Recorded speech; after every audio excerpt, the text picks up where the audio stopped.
So you actually said this earlier. You said that you started selling, and that's how the business started growing. It was you selling, and so I think that might have had something to do with it. Where you said the owner there's nobody that's more qualified to sell your business than the owner. You said something along those lines. Mm-hmm.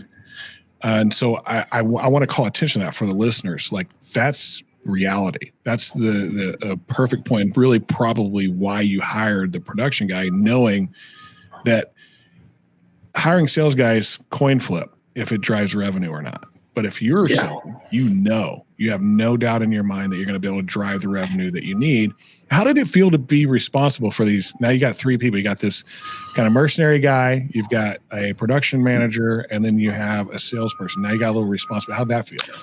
Well, Cody, it was all a short-term thing anyway. So that fall, he went right back down to Florida, and I took things back over. So it was just Derek and I, and then I had a salesperson, and it was really nervous. I remember a good friend of mine who has a landscaping company. He told me, it's like the first hire is the hardest. Everyone after that is easy from a cash flow and your mindset standpoint, right? The responsibility definitely changes when like, especially Derek, our wives went to college together. They ran cross country together.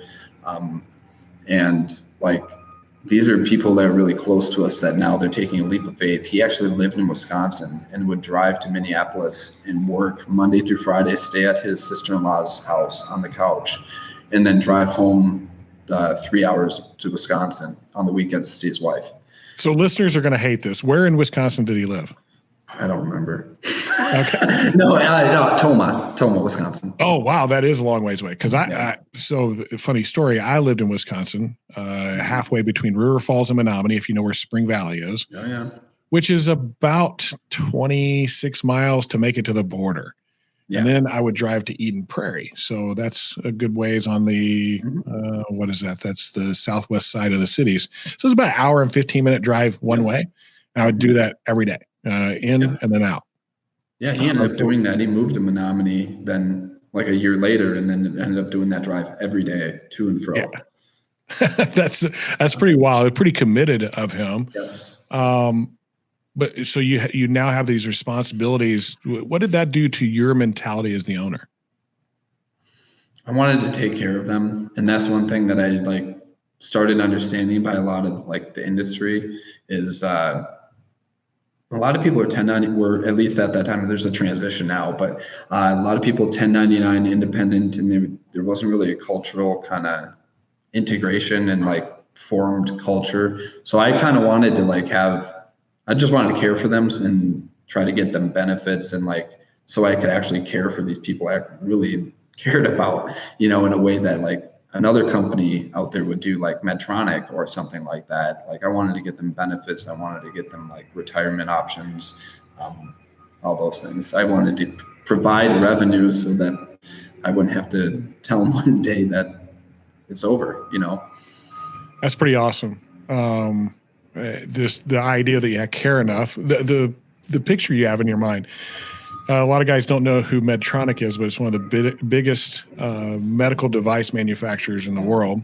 And you're picturing yourself as that, right? Like, I want to picture myself as a business like that, so I can provide for the people that work for me. So has it always been employees from that perspective? Yes.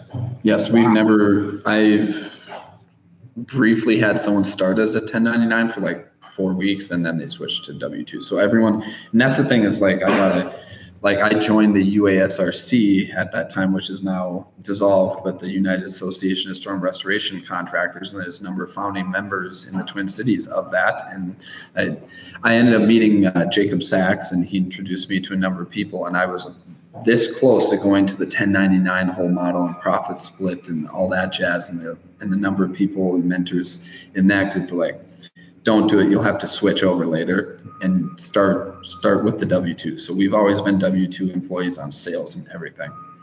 Fun fact about UASRC? Yeah. Do you know who the founding members were? I know who the founding members are. Yeah. Okay. That all happened in a hotel room at an IRE in Orlando. We all started talking about that There's 5 of us sitting there, and yeah, that's how it all started. It's kind of unfortunate that it's dissolved at this point. I think it had a really good idea It did. behind it. I hope at some point there is something like that again in the future, where there's a resource place for storm restoration contractors to do it right. It's Yeah. pretty cool. The Catalyst Group kind of fills a bit of that these days. Yeah. So 2017 happens. We grow. We start to hire some people. Got a production manager. We've got a salesperson in 2018. What happened in 2018? We went from 1.1 in 2017. We did 2.5 in 2018. So we doubled. That's some pretty serious growth. Yeah. What were the big challenges there? Oh gosh, I don't know. It's all trauma. Trying to like resurrect trauma. No, it was a wonderful time. The challenges there were like standardization of like results and like the approach. We were very like first salesperson. I didn't have a sales process. I didn't have anything. It was just us being endearing and being us. You know what I mean? There's no processes really, and it's just like every little challenge you ran into, you're like, well, okay, we should do it this way, and maybe make a checklist here or this or that. Or next thing you know, you have like these little tools and resources that you're using to kind of facilitate getting it to the next volume level. Yeah, that's a key point, because somewhere around that $1 million to $2 million mark, those decisions have to start being made. Like up until then, we can kind of wing it a little bit, shoot from the hip, and it's going to vary depending upon the type of trade that you do. So roofing might be around that $1 million to $2 million, where something that's a smaller ticket item might be between 500,000 and $1 million. That we're starting to get people in place. We want those people to all do it the same way. We want to start making this thing repeatable. What were your first indications of that? I just knew that at times things were like how I wanted things done, like how I did it. I wanted that done every time. I wanted the customer to have the exact same experience every single time, no matter who they dealt with in the company. So I just knew I knew I wanted that, and I didn't really know how to do it. And that was kind of the tipping point on that, I think. That's a very good way of putting it. So 2018 goes well, sounds like. So now we're rolling into 2019. Mm-hmm. Storm stuff still going strong? Like you got more storms to work and all that good stuff? If I remember correctly, there's a few. There's leftover stuff a little bit. So 2018, yeah, we did, that was 2.5. And then 2019, we did 3 million. So I really hate interrupting these videos, but I've got some important information for you. If you haven't tried out Atlas Shingles, you should, because they put you first as a contractor. They want to give you a competitive advantage out in the field so that you can win more sales and be more profitable. Check out Atlas in your local area, find your local rep, get hooked up with them today, and start making more money tomorrow. 3 million. So what were you doing marketing-wise? Like, were you knocking doors like everybody else, or were you doing something different? Less than probably 2% of our revenue in our whole lifetime has been knocking doors. So what do we do? How do we do that? Because I think that's kind of the MO for storm restoration, right? Like go knock a bunch of doors and get a bunch of business. Yeah, and I was always too scared to do it, so I never did it. So I had to figure out other ways to get leads. So kind of what happened is referral based. So from then till now, I can look in our database, and 30% of our revenue in our whole lifetime has been from referrals. So doing a good job. That's well done. Yeah, but also I always had a knack for marketing, and I had a friend, she was the social media manager at an agency downtown. And she had a guy, I needed a website, and I was in college at this time.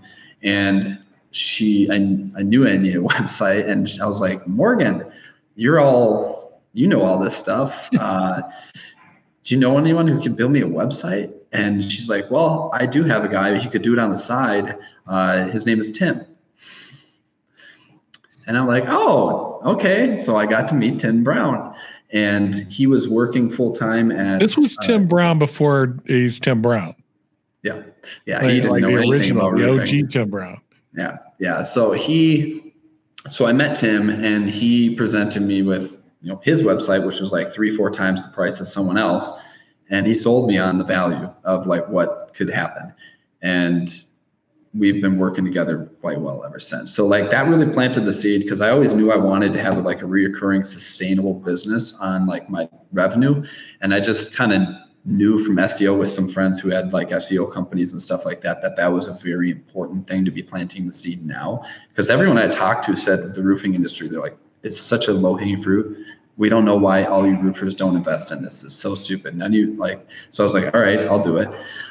So I've been working with Tim for, 8-9 years now, with the SEO. So that planted the seed. So like we were just having organic, and it just kept growing. And I was blogging too in my free time. I would write like terrible blogs. And just to get, welcome to my world.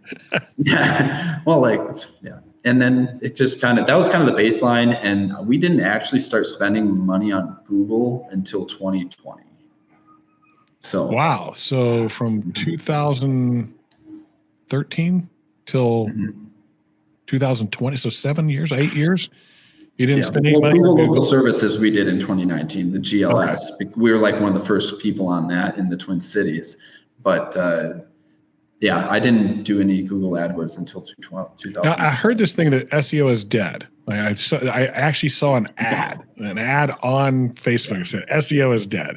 I went, okay, it's on Facebook. So that's thing number one is like, okay, they're about Facebook. But do you still see results from SEO? Is it getting better? Is it getting worse? Staying the same? Just continually getting better, because we're so far invested into this for years and years and years. Not financially, I'm just like time and effort put behind it. The financials is a huge ROI, because once it's there, it's there. It's just compounding.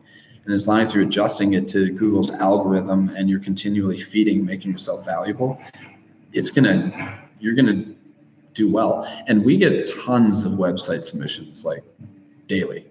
So it's not, I mean, there's different like feeding methods there now with other diversified marketing efforts, but the website really is the hub of things online that you need. It's almost like a pay to play. I could see why someone would say that line, the SEO is dead, just because it's a necessity. You need to have that, and you need to have a good website. Otherwise, you're not even in the game.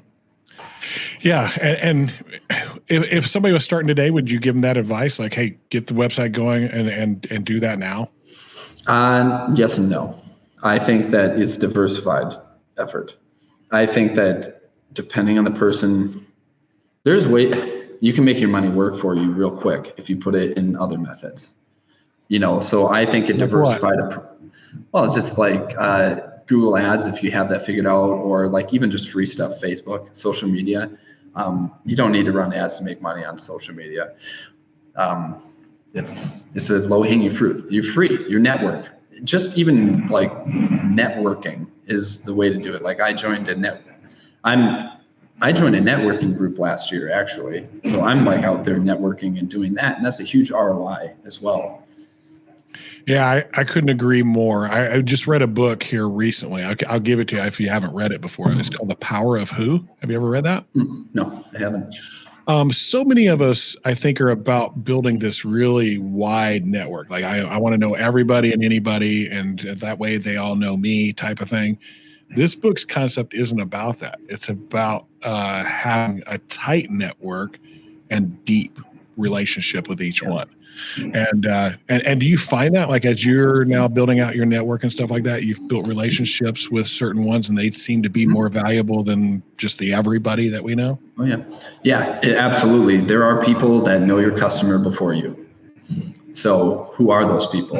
And aligning yourself and building deep relationships. So like the whole creed of like BNI, Business Networking International, I avoided it like the plague forever. I thought it was like whatever, but like the creed is like your visibility equals credibility, which equals revenue. And like your referral is your reputation. So you got to think about that as well, as who are the people that know your customer before you and what really matters to them. Well, they want their reputation valued by whoever they refer it to.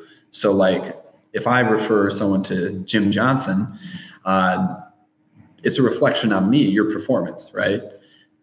So if you keep that in mind, if you keep that in mind on your customers, like who are those people that really are, and who increases your closing rate. So like there are certain individuals in the market that if you line yourself and get deep relationships where you are really like making them look like rock stars, you're making them look like the champion, you're going to keep getting fed.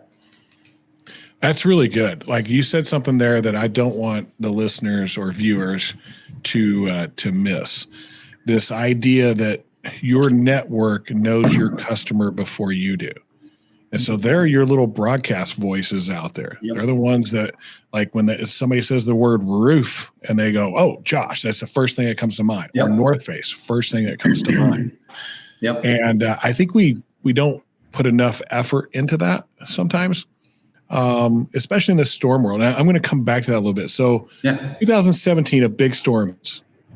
But there hasn't really been another big storm until 2022, right? Like there's been little storms here and there. Yeah, there's little pocket storms. Like we had a good one in 2019 in Elk River, our hometown, which that kind of launched us to the next phase. And there's...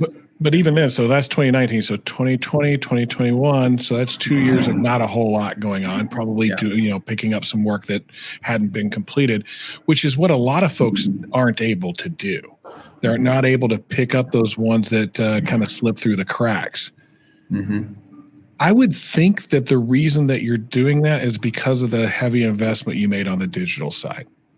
Would you agree with that? Yeah, I would agree with that for sure. Like we're getting things that not everyone else is looking at, and we're not afraid of holding on to the customer's hands for a year and a half that it takes to get something pushed through, But yeah, the technology, the integration of the marketing, definitely you're in a place where you're visible to people who are seeking a solution actively.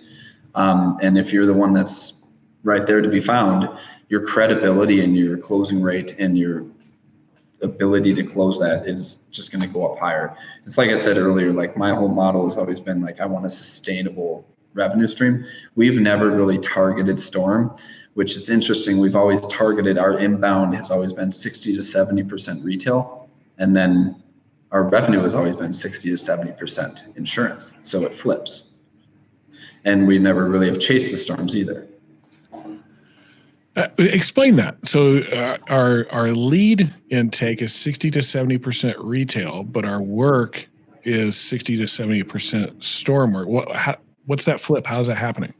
Well, it happens because of where you're getting that retail work in places that have damage, or they don't know they have damage. So like we'll go out to, I don't care the size of the job. You call us for one little leak. Like our job is to give the customer an amazing experience. We have something at the company called the customer for life mentality.